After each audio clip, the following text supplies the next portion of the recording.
جی السلام علیکم ویورز، کیا حال چال ہیں؟ امید ہے جی سب لوگ خیریت سے ہوں گے۔ آئی ایم ذیشان خالق اور کیریئر گائیڈنس کے پلیٹ فارم سے آپ سے مخاطب ہوں۔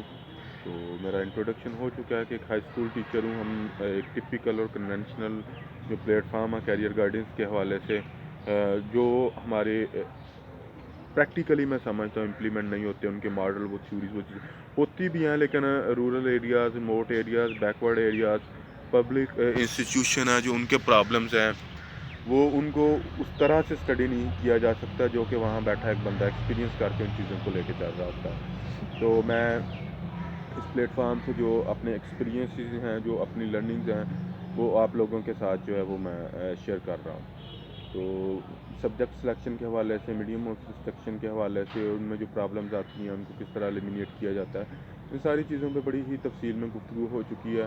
تو جو آج کی ہماری یہ ویڈیو ہے، اس میں ہم بات کر رہے ہیں کہ 3 اسٹیک ہولڈرز ہوتے ہیں بچے کی پرفارمنس پہ۔ ہم نے ایک آئیڈیل کیس اسٹڈی لی ہوئی ہے کہ ایک بچہ ہے، اس کی سبجیکٹ سلیکشن جو ہے وہ اس کی پرسنالٹی بیسڈ، پیشن بیسڈ، انٹرسٹ بیسڈ اور کنسلٹنسی کی بیس پر ہو گئی ہے، ٹھیک ہے۔ تو اس کا جو میڈیم آف انسٹرکشن ہے وہ بھی اس کا جو لینگویج ایک اسکل ہے وہ اس کو سامنے رکھ کے کیا گیا۔ تو پھر وہ بچہ پرفارم کیوں نہیں پاتا یا اس طرح سے رزلٹ نہیں دے پاتا جو اس سے ایکسپیکٹ کیا جا رہا تھا، اور ان کو پھر یعنی کس طرح سے امپروو کیا جا سکتا ہے۔ تو بیسیکلی ہم اس پہ بات کر رہے ہیں۔ تو پچھلی ویڈیو میں بات ہوئی تھی کہ 3 اسٹیک ہولڈرز ہیں: پیرنٹس، ٹیچر اور اسٹوڈنٹس، اور تینوں کا ایکٹیو ہونا ضروری ہے۔ اگر تینوں میں سے کوئی ایک بھی ایکٹیو نہیں ہے تو رزلٹ نہیں ملیں گے۔ رزلٹ ملیں گے لیکن جو پروڈکٹیوٹی، جو رزلٹس، جو چیزیں ہم ایکسپیکٹ کر پا رہے تھے وہ نہیں ملیں گے، ٹھیک ہے۔ تو میں اپنے ایریے کو اپنا ذہن میں رکھتے ہوئے اس پہ فردر جو ہے وہ بات چیت کروں گا، ٹھیک ہے، کہ جس ایریا میں ٹیچنگ کر رہا ہوں اپنی ڈسٹرکٹ میں، وہاں پہ جو یہ ساری چیزیں ہیں آتی ہیں، فیس ہوتی ہیں، ٹھیک ہے۔ تو اس ٹائم بھی میں ریکارڈنگ کرتے ہوئے اپنے اسکول میں ہی ہوں، اپنے آفس کے باہر ایک پلاٹ میں بیٹھا ہوں۔ آپ اسٹوڈنٹس کی موومنٹ بھی دیکھ رہے ہوں گے ادھر، ٹھیک ہے۔ انوائرمنٹ بھی وہی ہے کیونکہ یہ ایک پلیزنٹ ٹائم ہے، رمضان المبارک ہے، ٹھیک ہے۔ تو یہ ساری چیزیں ہیں، تو میں نے سوچا کیوں نہ ایک ایسا پلیٹ فارم کا انیشیٹ کیا جائے جس سے لوگوں کو جو ہے وہ پراپر گائیڈنس دی جا سکے، ٹھیک ہے، کیریئر کے حوالے سے۔ تو خیر، سب سے پہلے آتے ہیں ٹیچر۔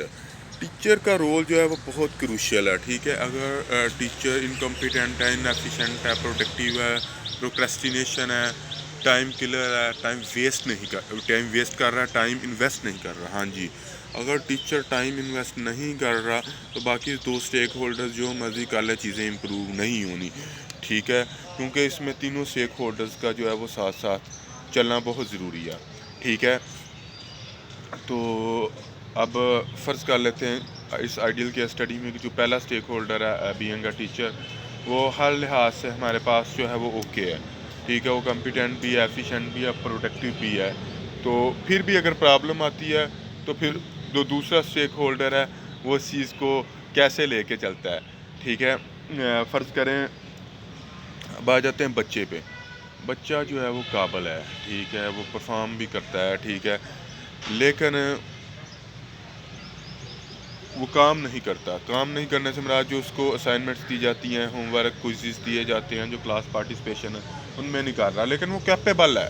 ایک ٹیچر جو ہوتا ہے، ٹرو ٹیچر، وہ یہ ڈٹرمن کر لیتا ہے کہ یہ بچے میں کیپیسٹی ہے، تو اس کے لیے ویریس میتھڈز ہوتے ہیں، ٹھیک ہے، اس چیز کو جج کرنے کے، ٹھیک ہے۔ اب ٹیچر جو ہے وہ انڈرسٹینڈ کر لیتا ہے، جج کر لیتا ہے کہ اس بچے میں کیپیسٹی ہے، تو پھر اب آتا ہے تیسرا اسٹیک ہولڈر، ہاں جی، پیرنٹس، جسے میں کہتا ہوں کہ تینوں کا ہونا تو ضروری ہے لیکن سب سے امپورٹنٹ پیرنٹ کا ہے جی۔ اگر پیرنٹ ان ایکٹیو ہیں، انڈرسٹینڈنگ نہیں ہے، نالج نہیں ہے، ان کو چیزوں کا نہیں پتہ، تو بھائی 2 اسٹیک ہولڈر جو مرضی کر لیں، جو چیز ہونی چاہیے تھی وہ نہیں ہونے والی، جو رزلٹ ملنے چاہیے تھے وہ نہیں ملنے والے، ٹھیک ہے۔ تو یہاں پر یہ بہت بڑا گیپ آ جائے گا۔ اب ہم اس پہ بات کریں گے کہ کس طرح سے افیکٹ کرتا ہے، اس کو کس طرح بہتر کیا جا سکتا ہے، انشاءاللہ نیکسٹ ویڈیو میں۔ Stay tune with us till next video. Thank you so much, اللہ حافظ۔